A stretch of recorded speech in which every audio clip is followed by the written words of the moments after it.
It's been over 90 days since we've seen a market correction, and as many traders and investors like you and I would know, that's statistically improbable. But have we seen signs of Wall Street actually looking at taking some profit? The charts may be suggesting that is a yes, and the reason why has to do with the hottest markets right now around the world starting to weaken across the board. Today we'll talk about the opportunities in stocks, commodities, and cryptos right now, and of course the signs that we'll need to be wary for the week ahead.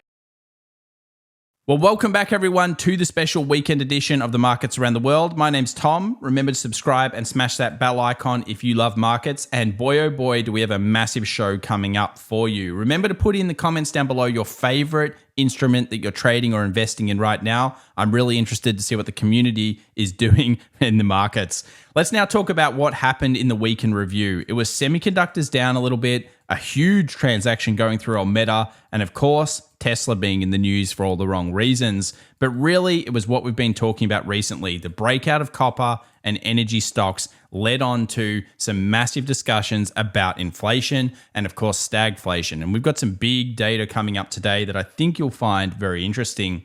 So it was the Russell 2K doing okay, mid caps on Friday doing okay, but I want to talk about semiconductors because actually they just performed one of the worst things they've done in over 5 years. Relative to the S&P 500, they were down pretty much the worst they've been over that period. Could that be telling us that someone's doing a bit of profit taking? And is actually this very healthy for the market right now? Well, I think in many ways it is healthy. Of course, the correction has been over 90 days and sentiment is starting to shift now. And what a correction means is around 5% decline from top to bottom. We'll talk about what the statistics are saying and of course where the markets could be moving to very shortly. But let's go through here. It was metals, energy, regional banks, all the stagflation or inflation-based plays were coming through. And it took us to a 5-day rolling average of the best returning sector being actually the energy stocks. And of course, gold was in there as well. And we really have liked these for the last couple of weeks. And of course, many of you down below have been posting that you've been in the commodity sector. Often retail traders sometimes overlook this sector. It can be good during certain periods, e.g. 2021, and sometimes it can be absolutely terrible. Let's talk markets and where we're at though. These are the most closely correlated markets over the last 100 days in terms of history.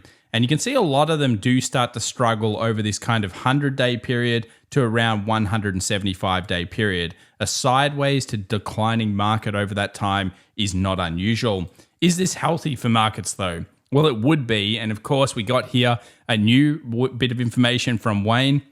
And he's shared with us that post-OPEX, which was last week, that was the trillions of dollars of options expiration, we do tend to see a little bit of weakness. In fact, in the post-OPEX week, only 5 have been up and 18 have been down. So is this the right time to see the bears regain in the markets? Technically it is, but we'll talk about which key levels need to be broken through for the bears to get control. Here's one of the most seasonally correlated markets as well, 2012 versus 24. And you can see how it's been tracking recently. And around this time again, it becomes a little bit naughty in terms of what generally does happen. I also did poll everyone in the community quickly over on X. And of course, follow us on X if you're interested in finding out more about some of the charts we share. And you can see here that a lot of you are starting to feel the bear. And some people would say this is maybe a contrarian indicator, or a lot of you out there are really, really smart right now. We'll find out as we go through some of the key levels that we'd need to break. And speaking of key levels, we'll begin here with the S&P 500. Well, the week is now locked in. And as you can see here, we have 2 very interesting candles. One being the long leg doji, a high, a low, an open, and a close at the same level. Now, long leg dojis generally suggest that markets are at kind of like an equilibrium point. There are equal amount of buyers and sellers, and we have to then look at the data and also the trigger points to see whether markets are actually going to move to the negative side. Now, a lot of people have been looking for this for a while, and that's been mean reversion back to the weekly 20 moving average. And I would suggest that a lot of you out there, make sure you have a 20 moving average on the charts. But we do know the key levels will be important. So let's take a look here at the daily and see what it's been doing so far. And as we've repeatedly said, the biggest thing here has always been that this 20 moving average has been holding up. This is one of the most respected moving averages out there. If you read any reports from Goldman Sachs, JP, UBS, or anyone else, they'll often have this in their reports. So there's a couple of things to note. Number one, we did not make a higher high last week, and we failed at the 5,200 level. Number two, we're coming into a very key moving average zone. And of course, the bears technically took control on Friday, moving it down, but not breaking it through some of the key levels. Check out that volume as well. It was a monstrous OPEX day with trillions of dollars of options expiration and, of course, the quadruple witching. So which levels do we need to be look out in terms of options this week? Well, I think some of the big zones are still going to be the same ones we had last week. A trend line that's sitting behind, a key level of support, which we've marked out here as a HVL, which could be where we go from a positive gamma environment into a negative gamma environment. Make sure to subscribe. We'll be updating you throughout the week on these levels in terms of options. And then if we break through 50-50, obviously the swing traders come in. Now, which are the next levels that we should be looking at? Well, there are a few key zones, and I've marked, again, a lot of these out there. Weekly moving average will be a key one around that 4,800. Of course, 50-50, a break below that should expose that 49.81 zone. And if bears manage to get through there, I think it's going to go to some key weekly levels. So let's break down some of those weekly zones quickly here together. And one of those is going to be the potential, and this is still the potential, of a 4,700 market. Now, funnily enough, a lot of you are going to think that the market has gone bearish if it ever does get down here. In a technical term, it would still be bullish on the higher timeframes. And it's always important to look at your monthlies, as we do on the channel, weeklies, dailies, and of course the smaller timeframes. So for smaller traders, they're going to be looking currently kind of looking at those smaller levels, such as the 5,100, 50.90, the 50.50, and looking for bulls to be buying off those zones throughout the week. A 5,200 breakout, obviously that's going to bring us what we call a positive gamma environment, and we're probably going to squeeze higher. And don't be surprised if it'll be an extreme move at that point. However, the 4,700 zone seems very exciting. And of course, if you're a Fibonacci trader and someone that looks at those types of things, you'll be drawing a fib from the low all the way through to the highs. And you can see that it comes in around that 38.2 level, highly regarded within overall bull trends as being a pretty decent correction. Now, as you're going to find out, there are corrections, there are crashes, and obviously there's everything in between. So if we were to sell from this high down to that kind of 4,700 level, or even this 47.71 zone, you'll see it's between 8 and 9%. Now, that would statistically be right in the zone of a very healthy pullback in overall a bull market. So these are some levels that you could have on your charts for the week ahead. And is it overdue? Well, I think sentiment would say probably. We've been in extreme greed for over a couple of months now to greed, and we've obviously gone over that 90 days of overall without a correction period. Statistically rare, not improbable, but it does mean that due to that, it would be nice to see a pullback in markets. If you're interested in finding out a little bit more about what we do as well, just before we go through some more charts, make sure to check out some of our stuff in terms of the other socials and, of course, our weekly newsletter information. So let's take a look now at the core market model and why the S&P 500 may have just entered into the extreme overbought zone, but also shown us that some traders and investors are doing some profit taking. Well, not only have we entered into this area, but it does tend to lead into chopping markets, which of course we've seen some correlation with, and also weakness in the overall kind of underlyings. Now, if the core market is to be believed, then we should be moving into what's called a potential correction period. It does tend to be, though, just a correction. Between that 5 and 8% is a standard kind of sell-off. And as you're about to see, it's probably overdue, being over 90 days since that's occurred. What about the 20 moving average daily? We've been talking a lot about this on the S&P 500, and it's been pretty much the best buy the dip area all year long so far in 24. Bears are going to be looking for a move below that, but it hasn't been the first time we've seen it below the NASDAQ. So, of course, the US 100 has been below, and it's been telling us a couple of times that weakness is coming in, but each time it's been bought up by those bulls. So buy the dip is still alive and well for now until we see some of those major markets move down. Are we starting to see cracks, though, in the underlying? Well, we talk about breadth a lot on the channel, and we are starting to see some weakness here when it comes to percentage of stocks above the 20, above the 50, and above the 200. A notable steepness decline here above the 20, showing again a lot of stocks are starting to weaken even though the market has barely moved really when you're taking a look at it as an index. S&P 500 is due, as we said, for this correction. 90 days it's been so far. On average, it's 67 days between 5% corrections. But you'll notice we're not technically due at 10% yet. So people hoping for a massive sell-off, they might not get it based on at least statistics across the board. Instead, what we're probably going to see is between that 5 and 8%. And if we do end up getting the triggers, it'll bring it to some of those key levels we were looking to before on the S&P 500 analysis. Now, are there some good signs? Are there signs that say maybe the buy the dip is in play here? Well, one of those that is good has been that 7 of 11 sectors are now within 5% of their record highs. This is overall an improvement, and you can see here that when you tend to go on these steepness curves, it doesn't usually bring a weakness rating with it. So as Wayne's been going through with some of his data, in general, the next 12 months has been bullish. And you can see here that the stats are also aligning with the market overall, showing that kind of breadth and things are improving in the underlying. If you think about Bank of America, they're also saying something very, very similar. You can see here their 5 raw inputs, the positives and the negatives there. And they think that we're somewhere in phase 3 late cycle investing, which tends to be high dividends, high quality, and low risk. So it's an interesting factor. This is basically the overall business cycle. And do you think we're in phase 3, or are we more like in some type of phase 4 downturn or some hypermarket? It's an interesting one. Definitely worth a pause then if you want to have a look at that screen. We'll bring it up and analyze it a little bit more later on this week. Let's now talk about US core CPI trending. Bank of America have put out their most recent data, and it shows that they believe inflation is on the uptick. Now, that really does mean that we may not be getting a rate cut as soon as you expect. But if we do get a rate cut, probably means the central bankers have broken something in the back end, and they're going to fairly aggressively rate cut during that cycle. And the speed at which they rate cut is going to be important. As we've already talked about, a nice orderly rate cut generally ends up being a bullish thing for markets overall, and a really quick rate cut can really begin the chop or even see a sell-off. We've talked about this quite a few times on the channel.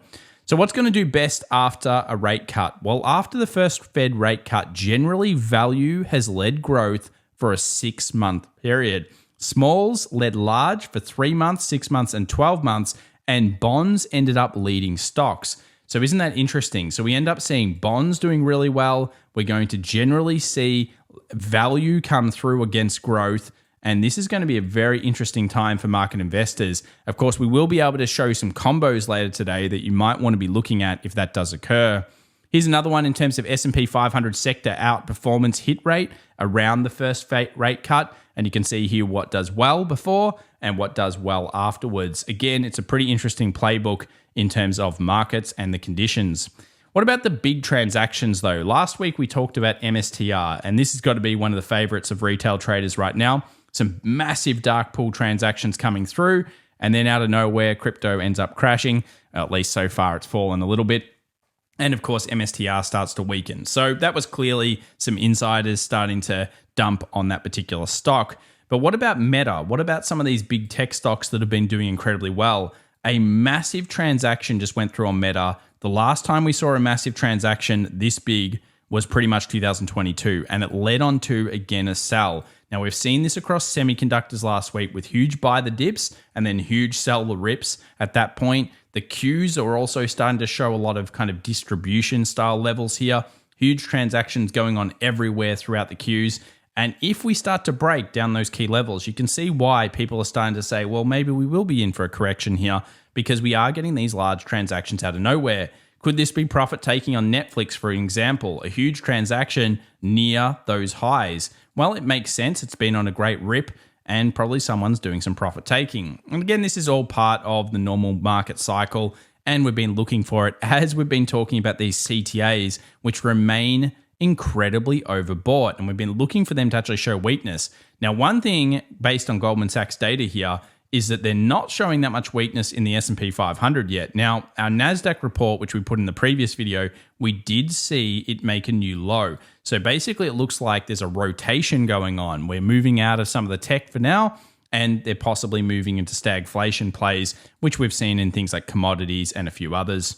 What about options? Well, we'll bring this to you after the Monday open in terms of everything to do with whether we're moving into a negative gamma style situation. But for the Monday, you can see here some important levels. Also note that NVIDIA's got a big day on it, I believe, on the 18th.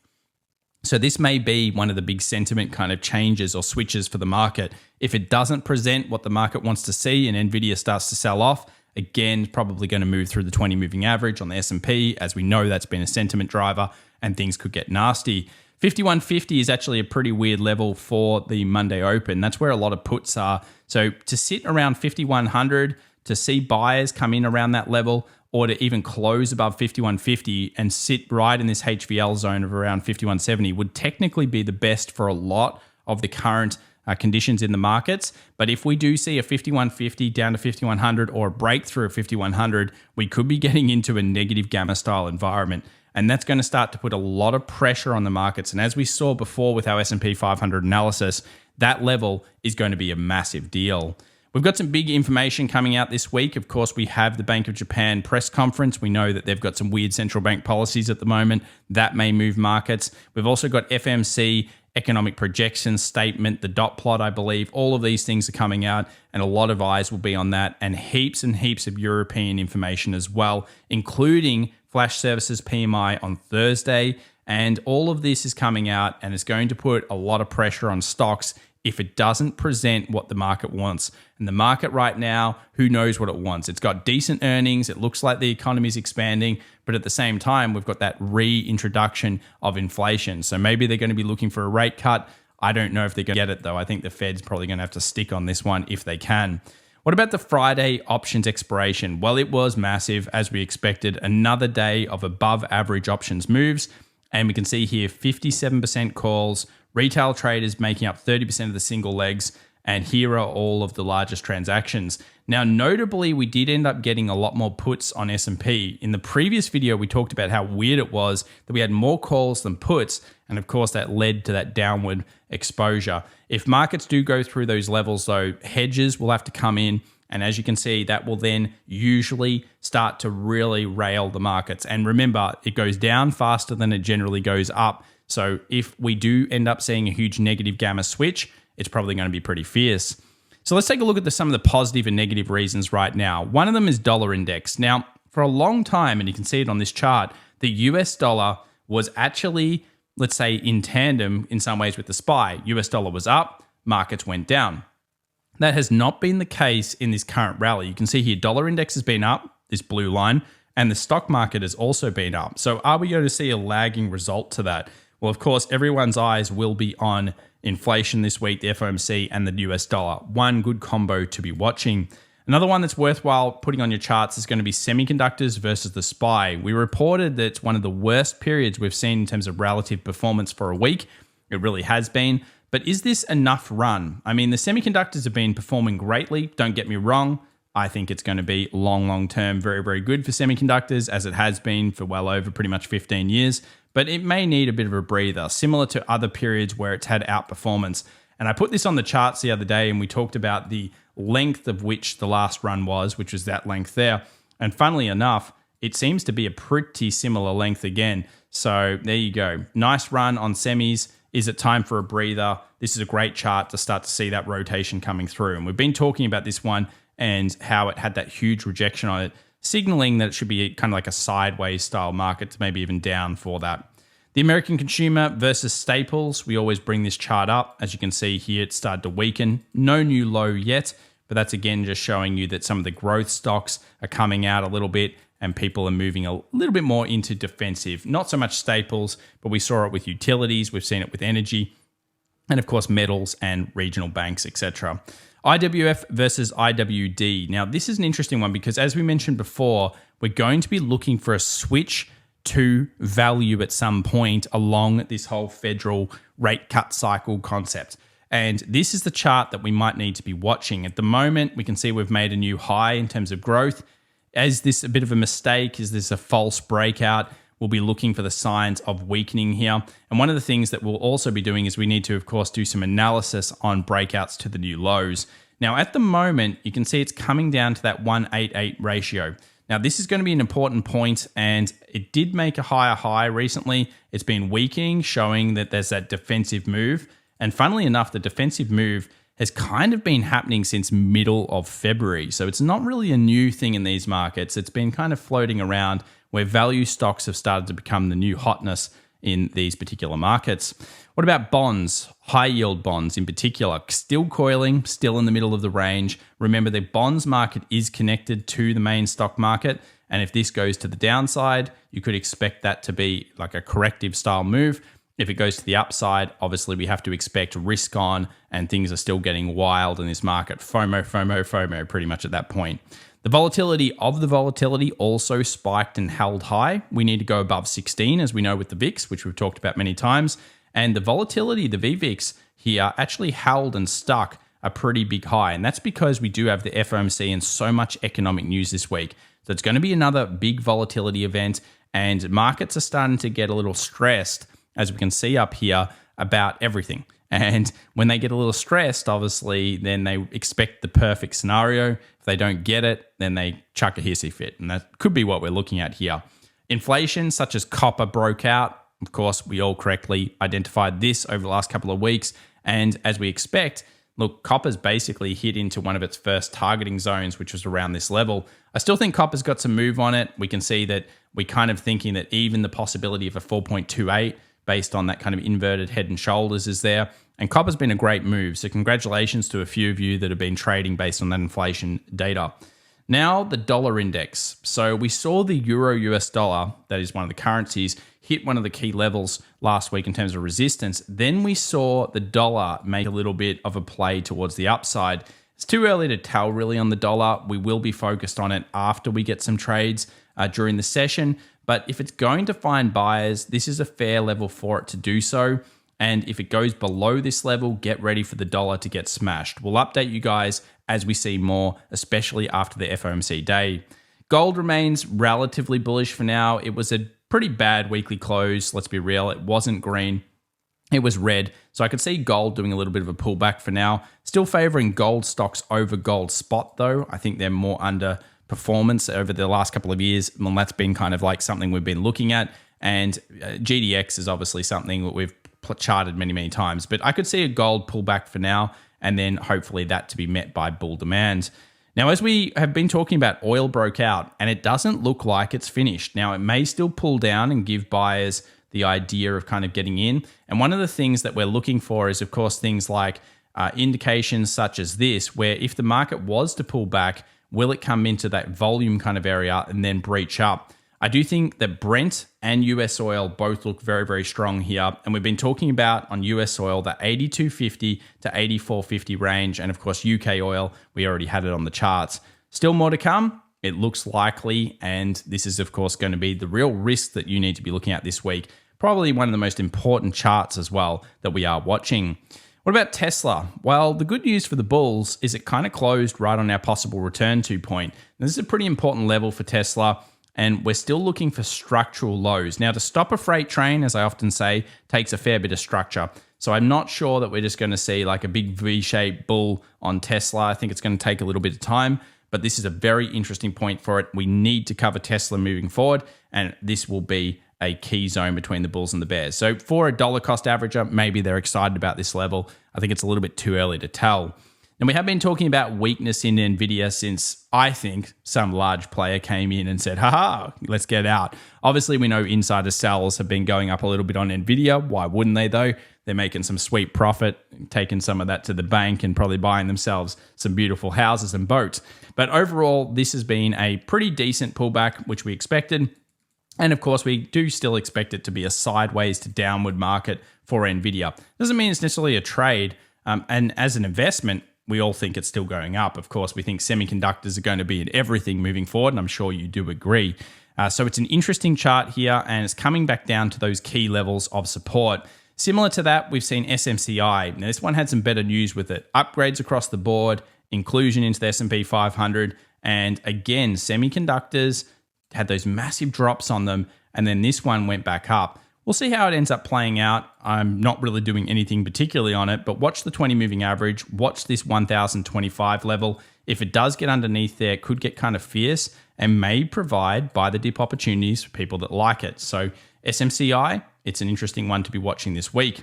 Last week, we also spoke about PayPal, and it did quite well. That was one of our kind of stocks of the week. Let's now move over to indices, though. We'll have some stocks of the week coming out after the Monday close video. But HSI here, you can see that it's holding that 20 moving average on the weekly. A little bit disappointing for the Chinese stock markets. I would have liked to have seen this hold above. Still hasn't really changed our positioning, though. It's still mostly bullish in these markets. And you can see here that it's all about tech. We end up making a higher high, found that first bit major TP zone, and still 2 steps up, 1 step back. So holding for now on the indices. If we move over to the XLE sector, this one here has been pretty hot. And we first saw this a few weeks ago. And of course, what it was leaning into was that inflation-based trade coming back in. So energy stocks have been the new hotness in markets. If we manage to break through kind of this 94 zone, then we might see some significant moves on the energy sector. And it could be that one that where we start to see even more rotation. Remember, this was the weakest, worst, laggiest, crappiest sector for quite a while. And all of a sudden, out of nowhere, it comes out. It just shows that one thing we need to always be doing on markets is looking for those pig-like opportunities. As one of my favorite investors of all time, Stanley Druckenmiller, says, you can make money as a bull or a bear, but if you're a pig, you truly make exceptional returns. Sometimes you can get that because remember, trading and investing is often about the risk that you put in for the reward. It's that ratio that's very important. Let's now move to further indices though. Aussie 200, we talked about it being possibly a little kind of head and shoulders on the smaller time frame. It comes and rests on these massive doji zones. This is where the bulls must take control of the Aussie market. If they fail to do so, I could see reads going down to 7,500. So be very, very, very careful here on the Aussie market. It's where the bulls need to take control. There you can see here, it's kind of like up, down, and all around. And there's been a lot of chop in here. So this is pretty much one of the most traded zones. If you're a bull in this market, you just want it above this high. So get it above 77.50 and you're doing pretty damn good. If you get it underneath though, I think that 7,500 could be coming. Now let's talk the ratio that we've been talking about, Qs versus SPY. This has shown us that for a while now, actually the NASDAQ has been weaker than the broader market. Mid caps in particular doing well, and of course some quality S&P 500 stocks. But that broke out. Things actually are starting to show us that maybe there's even more rotation on the downward side. And this is leading into, of course, the NASDAQ being one of the weakest markets at this point. And you can see here, the bulls, they're just holding on. We saw a slight slap of this level, the 17,788 zone, and a little bull tried to buy it up. Will they be able to though? We're through the trend line. We're obviously through the 20 moving average, and we saw a decent hold to the downside. So it's kind of suggesting that maybe the bears are trying to take control. And at the moment, rip rallies are going to be maybe met by sellers. 18K one to watch this week in terms of if we do get a rip through the Monday and the Tuesday, 18,000. If we see a sell there and we go below that blue line, I could see mean reversion coming. That would be pretty key. For bull buyers though, you are going to be very excited about trying to hold this zone along with that 5,100 area, 5,090 area for the S&P. So some exciting trading. I think day traders are really going to be on top of these markets, and we'll update you with some key levels on that very, very soon. Let's now move over to the US 500. So again, just quickly here, HVL, trend line, obviously daily 20 moving average, 50-90 might be the most important point. If you are feeling bullish in these markets, then you're probably looking for buyers to come in around those levels. And a market move above 51.67 could really expose new all-time highs.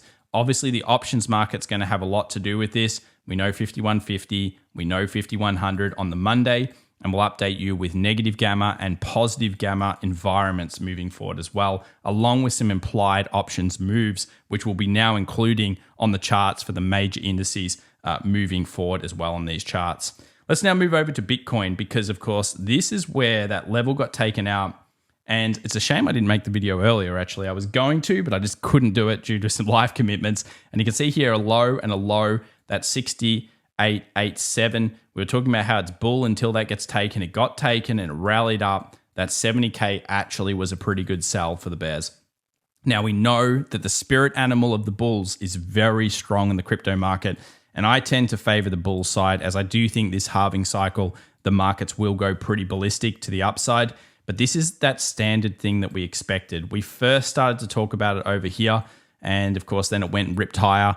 And you guys were like, You stupid, man. I saw it in the comments. But look, you got to stick to your guns. It doesn't mean I'm going to get rid of investments. Of course not. You've got a much bigger idea. But I certainly wasn't wanting to buy up in these high levels. I think there was too much maybe bullish exuberism. Now, if we have a look over here, the daily 20 moving average again has remained a very key level to see these buyers recommit. That's a pretty bad daily close there that's obviously hit this 20. But I could see if it gets through there, maybe getting back down to 60. And I would actually love to see Bitcoin down around 50K. Now, would I still be bullish on it there? Absolutely. But that's pretty normal. And why I say that is because markets in crypto markets, they love doing that old 20% drop, which takes us back down to around 58 to even upwards of 25 to 30% drop. So that'd be a 30% drop, probably statistically unlikely. But for some buyers here, at least you're getting a cheaper price. I'm not necessarily won over that this is as low as it goes. I think a lot of it's going to come back to the stock market and what's going on with inflation.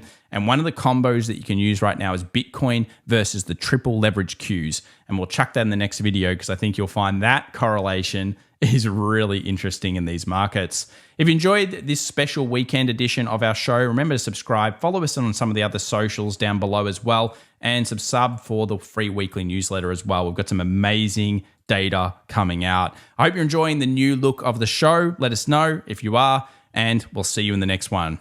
Bye, guys.